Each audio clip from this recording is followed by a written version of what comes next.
So माझं नाव मैथिली ज्ञानेश्वर जोशी. मी मूळची साकोर्डा, पण आता राहते फोंड्यात, कुर्टी फोंडा. आणि मी SS डेम्पो कॉलेज कुजिरात IMCOM नावाचा कोर्स करते, integrated master of commerce 3rd इयरला. या कोर्सचं नाव मी जे करते ते telepathic animal communication. So basically telepathy म्हणजे काय, तर ह्या शब्दातच 2 शब्द आहेत. टेली म्हणजे काय, दूरवर असलेले संदेश आपल्यापर्यंत येणे, आणि पॅथी हे एक ग्रीक शब्द आहे, पॅथॉस म्हणून. तर त्याचा अर्थ काय, आपली जी 5 इंद्रिय आहेत त्याच्यातनं तो जो आलेला मेसेज आहे तो रिसीव्ह करणे. So this telepathy is used in animal communication.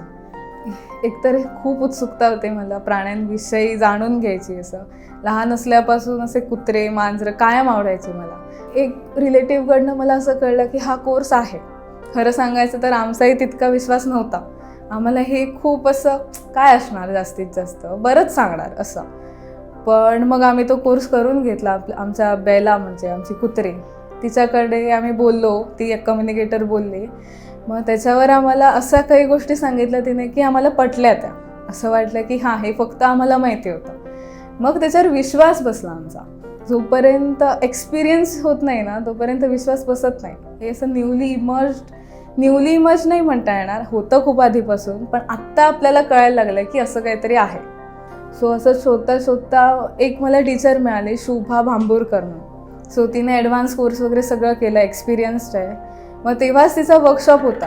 So मी तिथे जाऊन अटेंड केला तो, आणि त्याच्यानंतर मग ही जर्नी चालू झाली माझं ॲज अ ॲनिमल कम्युनिकेटर. हा कोर्स बेसिकली असं असतं की आपल्याला त्या पेट्सच्या मनातलं कळत नाही, ती सांगतात.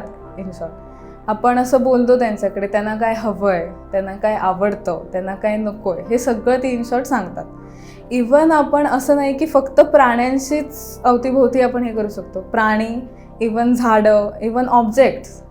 आपण असं एक एक्झाम्पल आहे की आपली गाडीत पेट्रोल कमी आहे, आपण असं कायम म्हणतो की पेट्रोल पंपपर्यंत जाऊ दे. ती गाडी कशी का होईना ढगढग होती तिथपर्यंत तरी जाऊन थांबते. हेच टेलिपॅथिक कम्युनिकेशन आहे. तुम्ही त्या गाडीला सांगता. इवन ऑब्जेक्ट हे सोल नसतं त्यांच्यात, पण कम्युनिकेशनची एक पॉवर असते.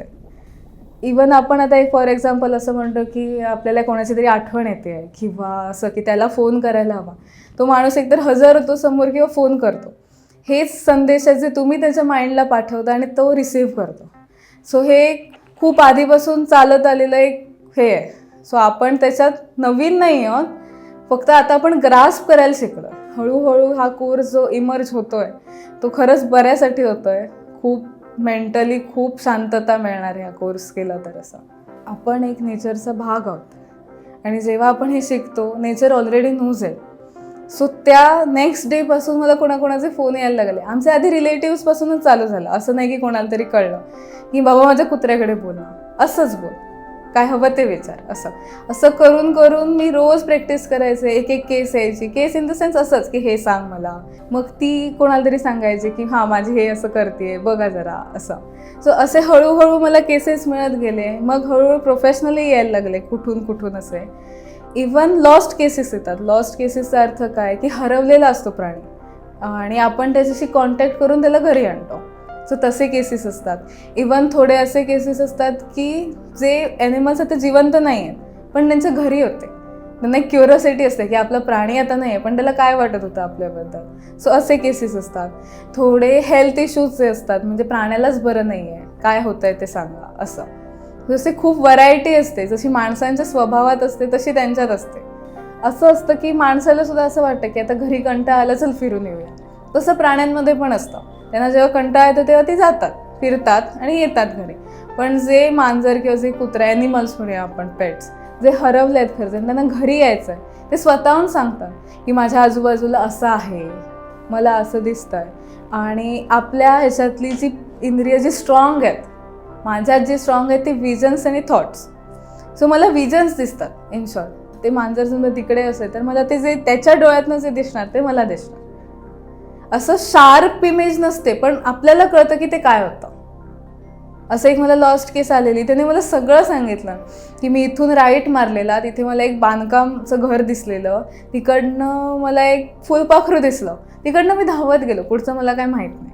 असं मग विचारलं काय दिसतंय आजूबाजूला, काळोख आहे की उजेड आहे, तर उजेड आहे म्हणायला लागले आणि मला विटा दिसत आहेत. मग ओनरला हे मी सांगितलं, त्याने शोधायचं जाऊन, कारण ते कुठे असतील, लांब असतील असं आपल्याला हे जवळ नसतं. सो आम्ही फक्त इन्फॉर्मेशन पुरवत असतो, ओनरने शोधायचं ते. इवन एक गायीची केस आलेली, तिला टेम्पोत घालून नेलेलं. ओके, सो तिने मला सांगितलेलं की मी रस्त्यावर होते, मी टेम्पोत होते, ब्लू कलरचं वरून हे घातलं आहे, मला छोट्याशा होलमधून लेफ्ट साईडला सगळं गवत दिसत होतं आणि एकीकडे सूर्यफुलांचा प्लॉट होता असं. मग मी तिकडच्या कोणाला विचारून त्या ओनरला सांगितलं आणि ती गाय ॲक्च्युली, मग गायीने हे केलं की आपण गेले आता, हे पूर्ण महाराष्ट्र सोडूनच गेले आता, सो नाही शोधलात तरी चालेल, मी परत येईन तुमच्याकडे उरलेला कॉन्ट्रॅक्ट पूर्ण करायला. पण जास्त पॉझिटिव्ह असतं ते ॲनिमल्सचा प्रभाव माणसांवर पडला. आता काय होतं, हळूहळू की नाही आपण सुद्धा लेट उठतो, म्हणजे आमचे कुत्रे लेट उठतात, ते त्यांच्या बॉडीला सवय लागलेली आहे. म्हणजे आता ओनर्सच उठले नाही तर फिरवणार कोण असं, मग ते झोपून राहतात. आधी तर प्राणी 7च्या आधी खायचे काय, नंतर खात नव्हते. आता आपण जशी सवय लावू तसं असतं.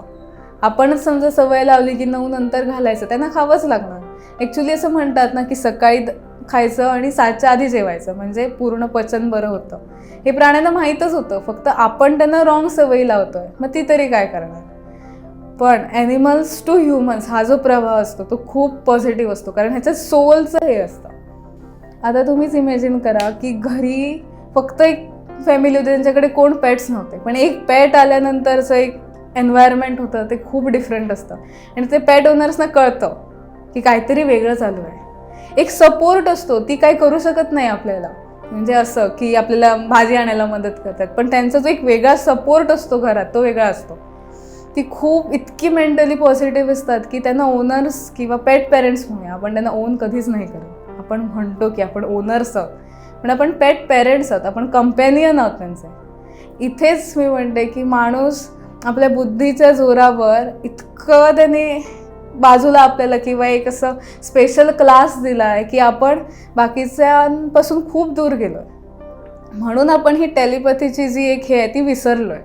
आपण खूप पुढे गेलो, पण आपण सगळ्यांना घेऊन नाही गेलो, आपण आपल्यापुरती गेलो. असे बॉडी सोडल्यानंतर सुद्धा आपण त्या सोलशी बोलू शकतो. आणि बॉडी सोडण्याची खूप रिझन्स असतात. एक तर त्या बॉडीलाच बरं नाही झालं किंवा कॉन्ट्रॅक्टच संपला होता. सो म्हणजे ज्या कॉन्ट्रॅक्टसाठी ते प्राणी तुमच्या घरी आलेलं, तो कॉन्ट्रॅक्ट संपला, त्यांनी बॉडी सोडली, तर तो रिटर्न कधीच नाही येणार परत. ओनर्स किंवा ते पेट पेरेंट्सना कितीही वाटू दे, कितीही आठवण येऊ दे, पण ते परत नाही येत. त्यांना मरणाची भीती वाटत नाही, ते खुश असतात. म्हणजे मला एक केस आलेली, मांजर ऑलमोस्ट असं आडवं होतं, हलतासुद्धा येत नव्हतं. त्यांनी सांगितलं की मला तुळशीचं एक पाण्यात भिजवून ठेवा, तुळस जरा तुकडे करून, आणि 12 तासांनी मला प्यायला द्या. 7 नंतर मी बोलले असते ना, तर ते सांगतात आता झाडाला हात लावू नका, उद्या सकाळी करून द्या मला. सो इतकं त्यांना माहिती आहे. आपण नाही, चल रात्रीचं तर रात्रीचं घेऊन येऊया. हे जे नेचरचं आपण विसरलोय, रात्रीचं ते कार्बन डायऑक्साईड सोडतात आणि त्यांचं हे पाण्यात वेगळं उतरणार, आणि सकाळी काढलं तर त्याचं वेगळं उतरणार, हे प्राण्यांना माहिती आहे, आपण विसरलो.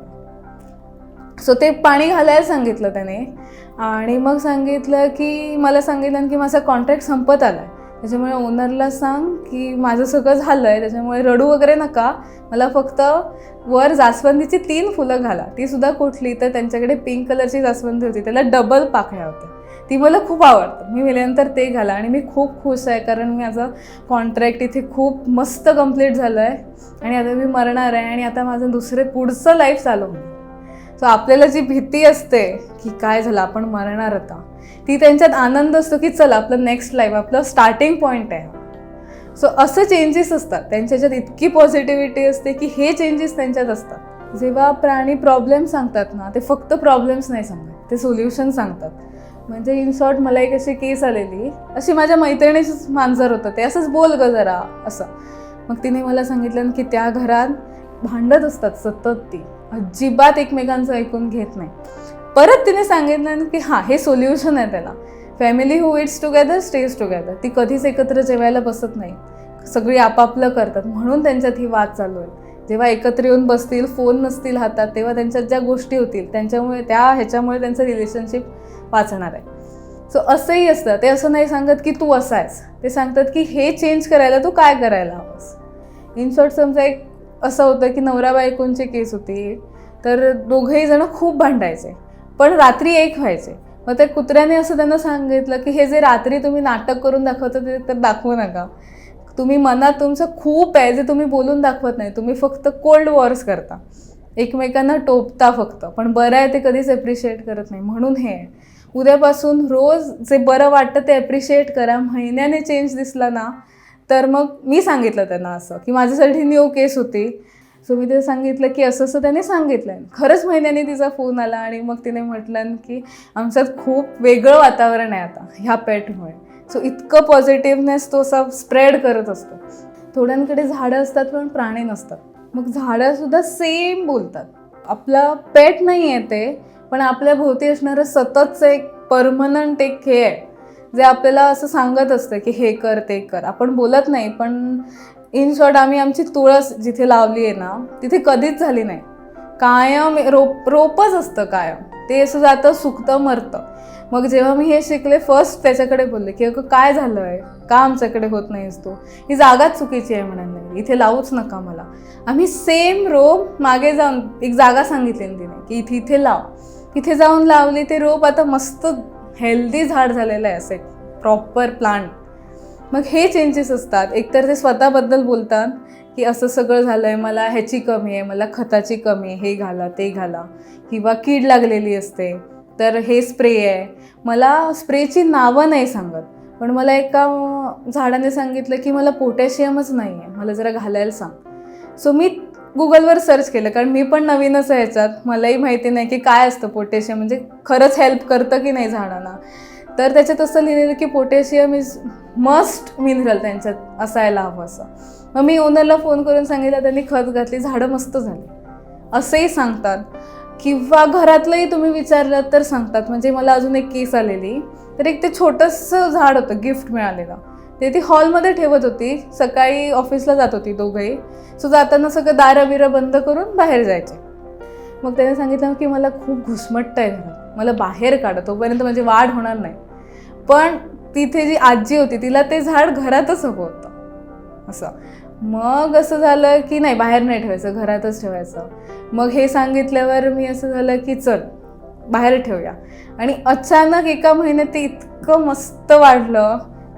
सो ह्याच्यात फक्त असं नाही की घुसमटतं आहे त्याला म्हणून, पण त्याला सनलाईट मिळत नव्हती. सो असे सुद्धा पॉईंट्स असतात. और घरातलं पर्सनल जसं ॲनिमल बोलतो तसंही सांगतात ते. ऑब्जेक्ट्स काही हरवल्यावरच आपण वापरतो, तोपर्यंत आपल्याला केअरच नसते. इवन खरी केस सांगायचं झालं तर माझी अंगठी, ती अजून मला मिळाली नाही आहे, पण मला सांगते की मी तिथेच आहे, तुम्हाला दिसत नाही आहे. सो आम्ही फिरायला गेलेलो मध्ये, तर तिथे माझी अंगठी हरवली एका मावशीच्या घरी माझ्या. आणि तिने सांगितलं की माझ्यावर कॉटनचं काहीतरी आहे आणि मी कोपऱ्यात आहे. आम्ही किती शोधलं, आम्हाला मिळाली नाही. अजूनही अंगठी ती तेच सांगते की मी तिथेच आहे, तुम्हाला मी दिसत नाही आहे. सो असंही असतं. किंवा आपण असं म्हणतो की आपल्याला रिमोट मिळत नाही आहे आणि आपल्याला असं अचानक आठवतं की हां तिथे ठेवलेला असणार. ती टेलेपॅथी आहे, तो मेसेज रिमोटने तुम्हाला पाठवलेला आहे. याच्यावर विश्वास खरं सांगू तर माझाही नव्हता, पण जसं जसं एक्सपिरियन्स होत गेलं ना तसं तसं मला पटायला लागलं की हां हे आहे. सो म्हणून अजून हा कोर्स इतका असा कळलेला नाही आहे लोकांना, कारण त्याचं हे जास्त मेजर पार्ट आहे की एक्सपिरियन्सच नाही आहे. जोपर्यंत नुसतं ऐकणार तोपर्यंत वाटणार की हे कोणी सांगतं आहे किंवा असं हे कसं असू शकतं. पण जेव्हा खरं आपल्याबरोबर घडतं ना तेव्हा असं कळतं की हां हे खरं आहे.